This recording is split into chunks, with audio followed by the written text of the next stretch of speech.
Hello and welcome, 21st day of June 2018. My name is Derek. Welcome to the Money Charts channel. I'm going to start off this video using the chalkboard. I'm going to talk about, first off, with the makers and takers, buyers, sellers, bidders, and askers. Talk about a problem we have in this market regarding such problem solution, that kinds of things. Reasons why I'm in the cryptos, trading it, just 6 good reasons why I like the crypto space. And then we'll move on to charts. We'll spend the first half of it doing it this way. So there's 4 kinds of traders, really 2 times 2, makers and takers. And then within takers, you got buyers and sellers. Within makers, you got bidders and askers. So if you ever hear about buyers or sellers in control of a market, well, buyers are in control, bringing the price higher, and that's because they're buying the market price. There's a lot more people buying than selling, and as also then there is placing buy and sell orders along the way for, of course, people to take it. And sellers, complete opposite of that. Everyone's selling. But you never hear much about makers, bidders, or askers in control of a market. And what would a market look like if either the takers or the makers were in control of the market? So if the maker or the takers were in control, that means there's a lot more people pushing the buy and sell buttons, taking whatever the price is that is offered to them, getting the immediate trade transaction done. Because when you're a taker and you got the bid ask, say at 100 and 101, and you're buying, you are buying at 101 and you are getting what you buy at that exact moment. If you put a buy order in for 98 or 97, you become a bidder, a maker, and you may not get that bid if nobody sells to you, but if you do, you get a better price, of course. And the way the market has been for the entirety is that the takers have always been in control of this market completely. And if the makers were in control of a market, then instead of a coin moving from 200 to 5,000 and back to 500, with the, this should say makers in here. So with the makers in control, it may have done something like go from 200 to 1,400 instead of 5, and then maybe pull back even higher than it was at this stage, we'll say 600. Why would something like that be the case? Well, as the markets are going up, and I'm going to put this in white, but as the markets are going up, well, before, or all the time now, rather, these markets have 2x, 4x, 10x, 20x, all these monstrous gains to the upside. And if there were more of these makers putting asks in the bids when these are going up, when there's buyers in the market where normally buyers would be in control, if the askers would take over more control, that means it would be harder to move up the order book. So if one Bitcoin, or one unit rather, would move the price up, say, from 500 to 550, well then one unit would maybe only bring it up to 515. So if, say, 1,000 units brings it up 10x, 1,000 units might only double or triple the price if the makers were in control. And if you think of it even further, a lot of times when these markets go down, maybe a lot of these people, and a lot of these people I talk as being askers, people that are asking for sales, we'll say people with big holdings, large investors, not saying they sell everything, but a lot of them who end up just selling on the way down somewhere. And they are doing so as a seller, not as an asker. So they would have their sales here instead of going down there, which would help stop that capitulation mode. But more importantly, if they put a whole bunch of sell orders in when the buyers are in control, that means when the sellers come in control, the counter to that would have the bidders come in, and the same people who were selling sell orders would thus have buy orders in here. So instead of a market which goes 25 times higher than 8 times lower, might go 4 times higher or 5 times higher and maybe lose half its value only after that. So the problem is there's way too many people that are hodling, and when they do buy or sell, they always seem to do so at market price. So there's just way too many buyers and sellers, not enough people putting bids and asks. Well, you cannot fix that problem. What are you supposed to do? Teach everyone, hey, stop doing it. We need more people, not everybody, but at least 20, 30, 40% of you people trading, put buy and sell orders in and let them come to you.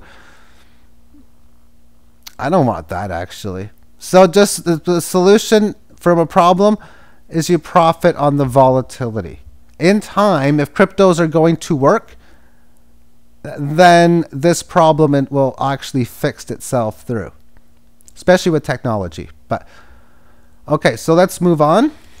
Go over the reasons why I'm trading cryptos, and then we'll go over the charts. So the first one is diversification, and I got 3 different levels that I like: precious metals, fiat, and crypto.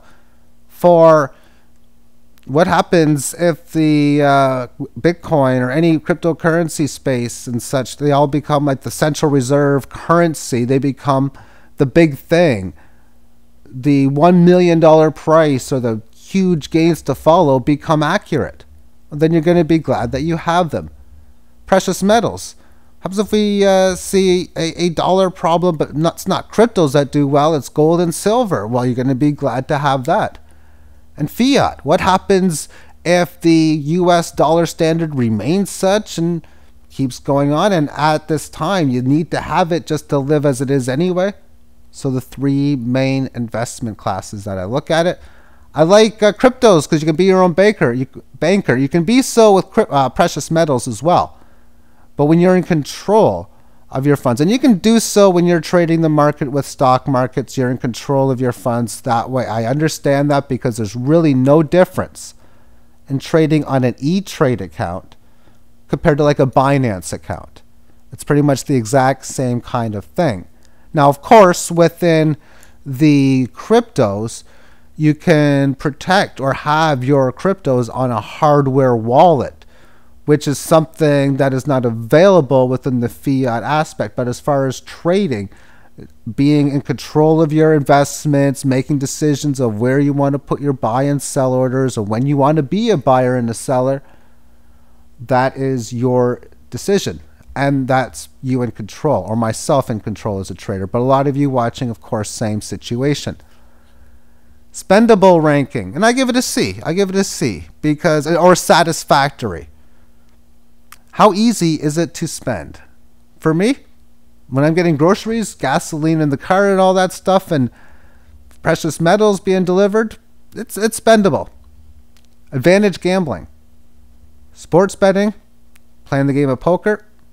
There are ways of winning on the long term.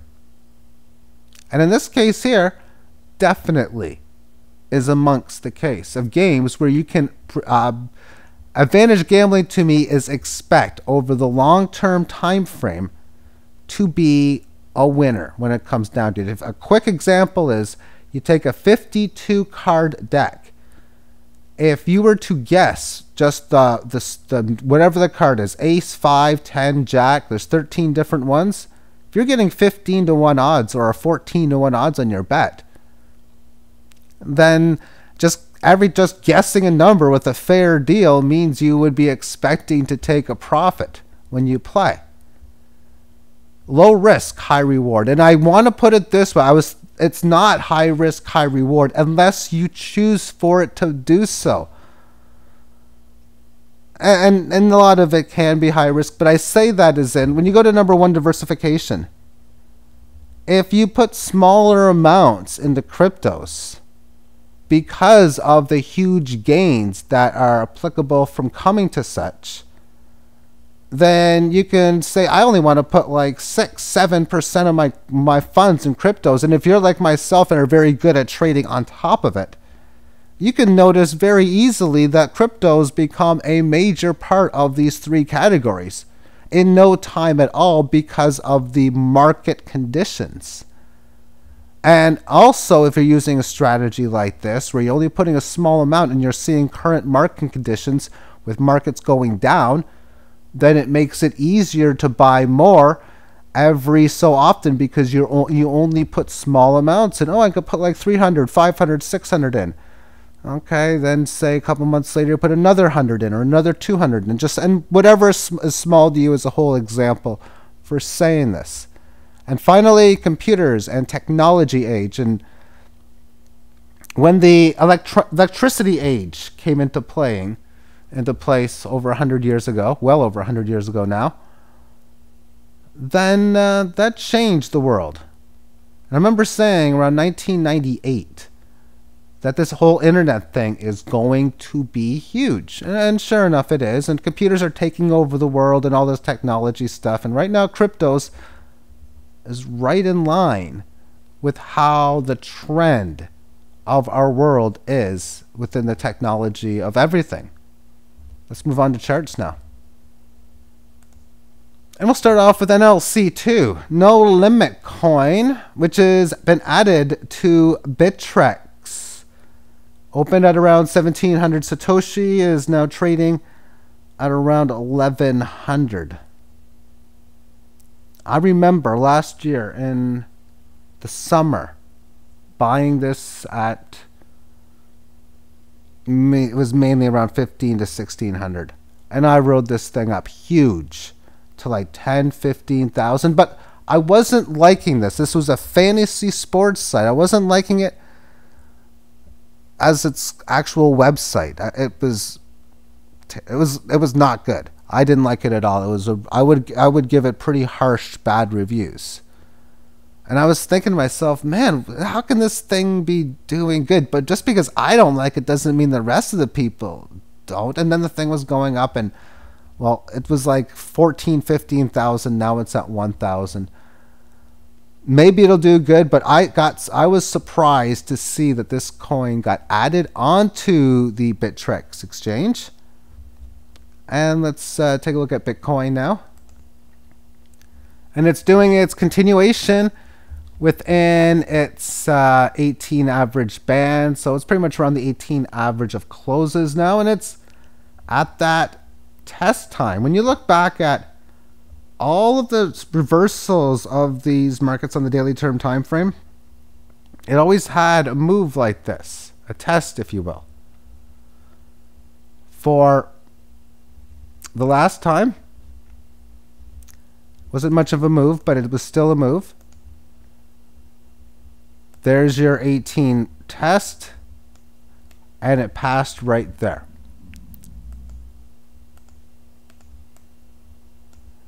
The previous time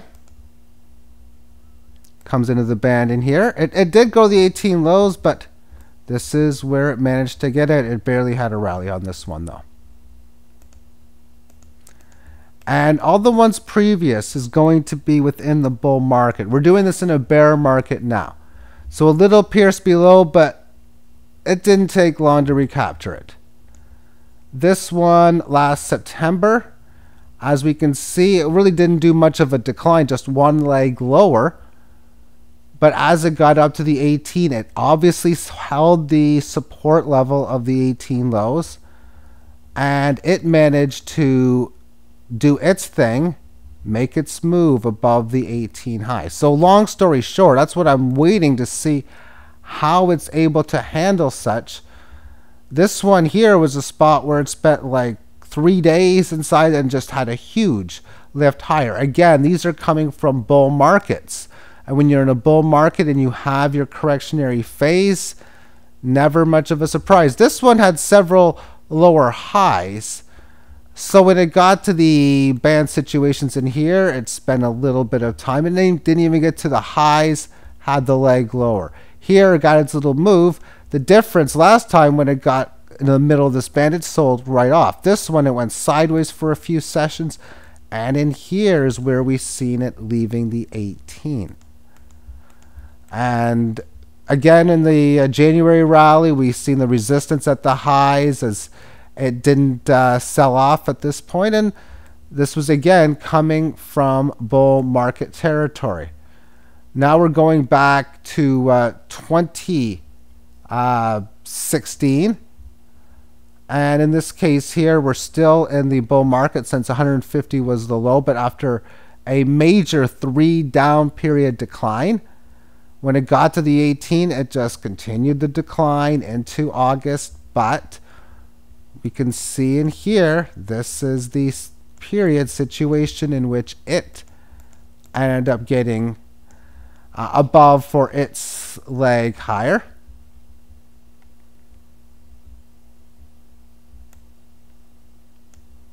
And now going back to this is just really weird, but there really isn't much of a decline here, so I can't count any of this in here. Little bit of a decline in 2016. But within this one here, this is where it resists the 18 of highs. This entire run is staying within the band. So when it got to resistance, supported it, unsuccessful because it made a lower level here. This one, supporting the 18 successfully. This area here was where it broke out of the 18 of highs. So it's pretty much always about the same within these markets. Whenever you have a decent price that goes below, it's going to be that one period in the 1 or 2 days or so that gets above it. So small break below, there's your breakout. Now obviously it seems somewhat basic, and not all of these moves are going to play out for big gains, as was of course shown. And I'm going to go back to the current time frame within the mainly from this one here. This was just not a good gain at all. So not all of them are always going to give you magnificent gains, and you're going to get trapped here and there. But if you're waiting for a situation on a bullish level, that's what I'm going to be waiting for. There has been no price getting above this high since this last market top. Not one single one. It came close in here, but not quite. And it's better now here than it was back in here as far as showing signs. But in a bear market, that's what's very common, is you come up into these band areas, and that's areas where you find resistance. So within this correctionary move, it's going to be bearish. Oh, it's not going to surprise me as I talk about how it will leave this 18 average. And it was another key support test. Not a surprise that it took it out, all that kind of stuff. But on a correction, it's going to look like all the other ones. It's going to be a move that gets above the 18 and either does a major lift off higher, or maybe comes back to it and leaves it again higher. But that is generally the basis of it. I like using the 18 as that type of indicator for myself. I'm going to talk next about Ethereum Classic, and we're going to cross it against Bitcoin. This is what I call a double bottom. Some might call it a pair of, and then you can insert the object of the pair of you would like to add in there. But it's basically two U's, two V-shaped formations. This one is more of a UE, or, well, there's other things it can look closer to. Bullish pattern. However, it's an interesting one when I look at it like this, because I see the prospect of the price coming up and testing some of this upper gap area. Also, I see how on the short term, how it's a little overextended. And this high on June the 12th, it's broken well past that point. It's already matched up with previous level of resistance. So it's had a good leg higher. It's at an area you would expect, the neckline of this area, not a surprise bullishly, for it to do one of two things. Just explode higher from here and just keep going up, or come back to a key area. And where I got the line at around 229. Looks pretty good to me. Could pierce a little bit below or above. But if a market was to do something like this, so when you have this pattern in here, which is pretty much what it is, that could be definitely a situation. But I like how this is playing out as far as its overall trend. This ETC, like a lot of the other cryptos, giving the very, very, very choppy action with a lot of these up and down moves. And the choppy actions, regardless of how you play the volatility, can work out very well. For me, I like to just wait for the markets to go down and buy, wait as they go up, sell. So what have I been doing lately with ETC? I have been selling because, of course, the market's going higher. I was buying on the way down. And when you do that strategy in the long term, as long as the market doesn't pretty much go to nothing, if it goes up, it works. If it goes sideways, it does fantastic as well. And if it goes down a bit long term, well, that's great. For if you've been trading this, say, since, and I want to get more data, maybe just, there we go. If you've been trading it, say, since you started trading this here, you should be, and you're just buying and selling, going back and forth, you should be doing fantastic and way ahead of the game. Where if someone just bought whatever amount of ETC at 004, and they're looking at it now, they're like, oh my goodness, I'm down about half my value. Yet, when you use all the opportunities to buy on the way down, sell a bit here, buy a bit here, sell a whole bunch here. And after selling a bunch, you can see what happens as it goes down from its high to its low point. Thank you for tuning in to today's video or to this evening's video, and have yourself a great day. Bye-bye.